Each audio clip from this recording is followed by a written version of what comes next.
Hello, dear tutor. I'm Sharik Salazar.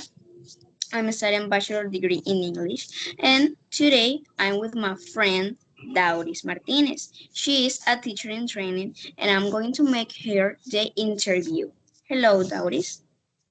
Hi, Cherry. How are you, Dauris? I'm pretty good. And you? Time for us. I'm good. I'm good. Good to hear that.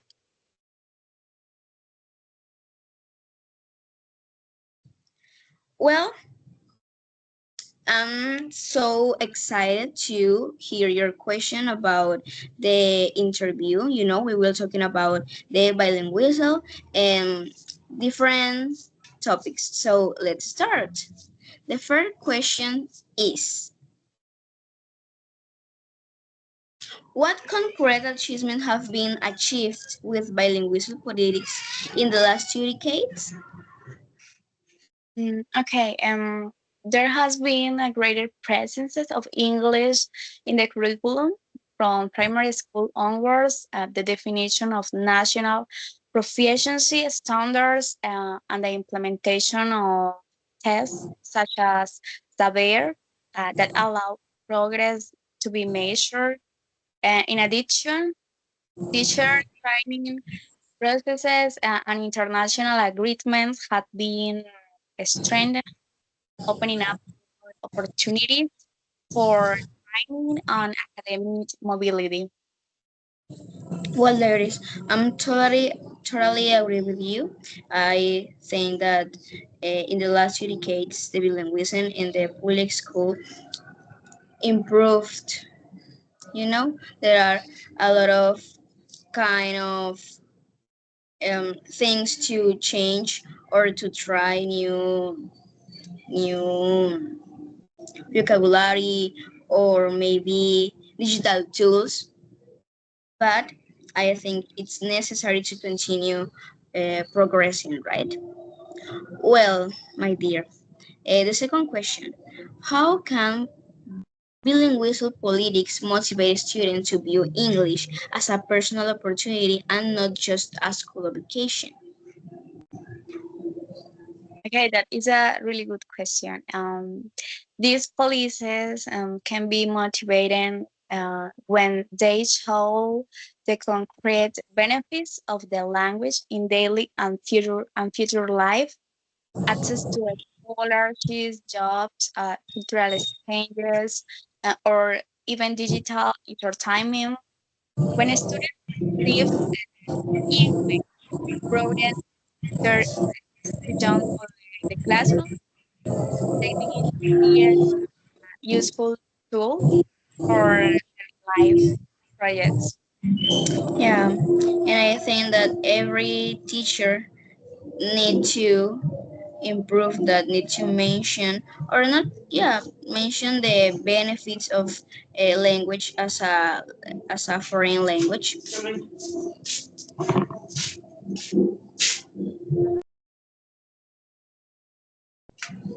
Yeah, and as you said before, when the student recognize the benefits, the motivation will be higher, and their process will be easier for them. Well, how do basic learning rights guides teacher in planning effective lessons?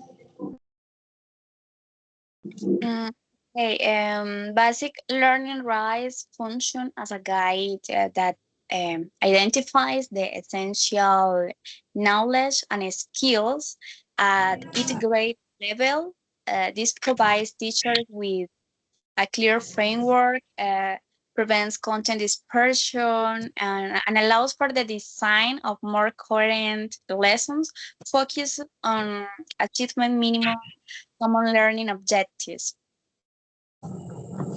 Yeah, and I think basic learners um, equalize the information because every context is different, and obviously teachers have to adapt their lesson plans to their students.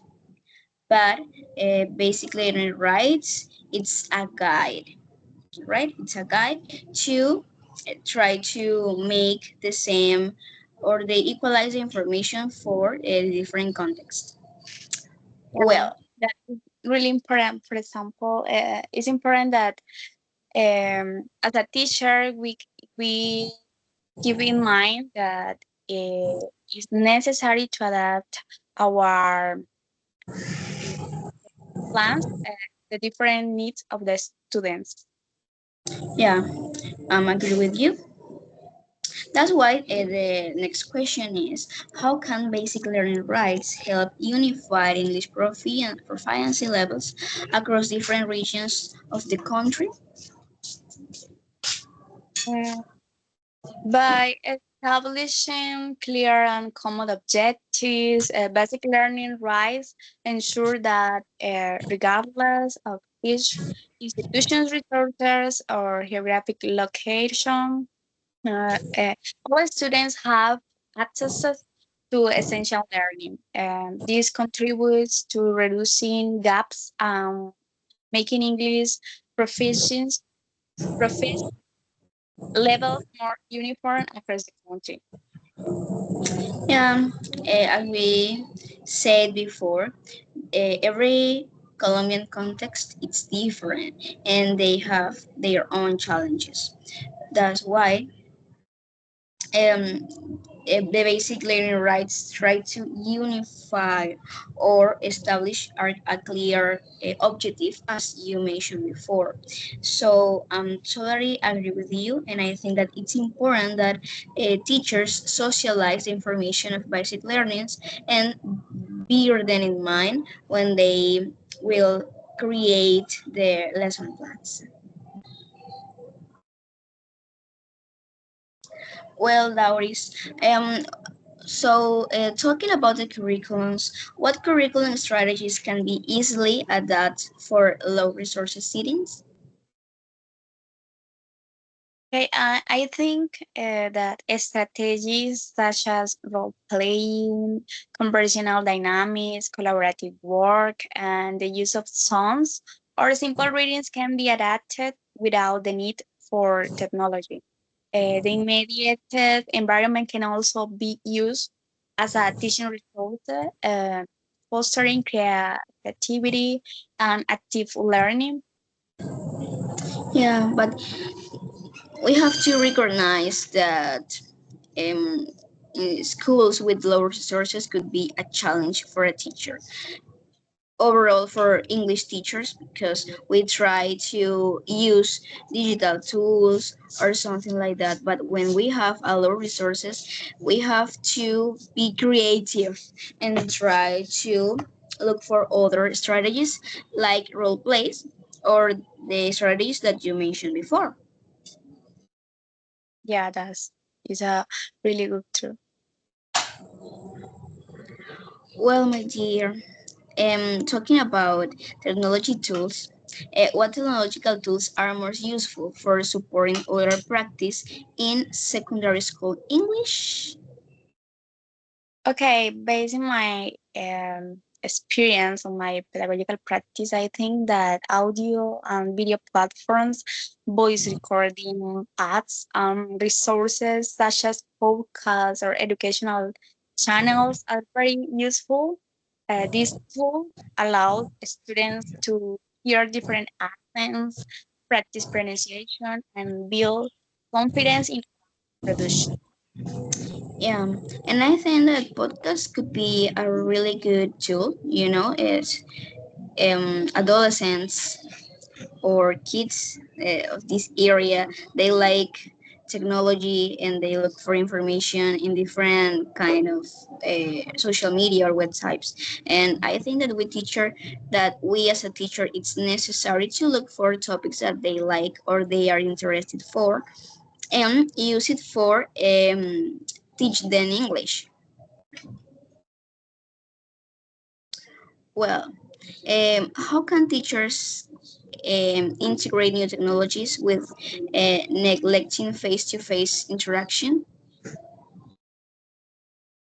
Mm, Technologies can be used as a complement, for example, to reinforce independent learning at home. through digital activities while in class. Face-to-face interactions is prioritized. And this way, a balance is achieved between virtual and in-person learning, taking advantage of the best of both worlds. I like that sentence that you say, the best of both worlds. I'm totally agree with that. I think some teachers think that technology could be a distractor for students in the classroom, but they need to teach them how to study for themselves, and through the digital activities could be a good point to start. And obviously, when we stayed in class, we could reinforce the information that they studied before. Yeah, Well, and the last question, and thank you, Doris, for give us your opinion about this topic is, what simple adaptation can teachers make to make their English classes more inclusive? that is a really good question, true. Uh, Well, I think that some simple adaptations include varying the forms of participation, oral, written, visual, designing activities with different levels of difficulty, um, allowing more time for those who need it, and using examples that represent different cultures and realities. All of these helps students feel included and valued in the process. Yeah, for example, in my case, I've been making my practice in a school when there were students for indigenous ethnies like Yupa or Arawakos. And I think that we or the teacher have to include them maybe in the curriculum. Maybe try to know more about your culture or something like that. And now in the school that I'm making my practices, we need to take into account those students who doesn't feel good, who don't feel good talking in English maybe, or they have uh, problems or difficulty with the language. Maybe be patient with them, or as you mentioned before, giving them more time to finish their activities because they don't feel comfortable. And I think the first steps is try to change that and make them comfortable, and then we will make their activities. But after that, I think it could be impossible. And I think it's a part the inclusive curriculum that teacher we need to promote in the English class. Yeah, that is a good point. Um, it's important for teachers adapt our teaching, our methods uh, to the different needs of our students. But it's not impossible. Uh, we can find many different strategies in internet, maybe, so that we can implement different activities in the this that students can be included in the classrooms. Yeah, yeah, I'm totally agree with you. Daudis, thank you for sharing us your answers, your experience, and for give us your point of view about this question. We were talking about curriculum, about basic learning rights, and I think I'm pretty sure that you're um, were talking about from your investigation. So thank you. Thank you, Harriet. It's my pleasure. Thank you. Bye bye. Bye.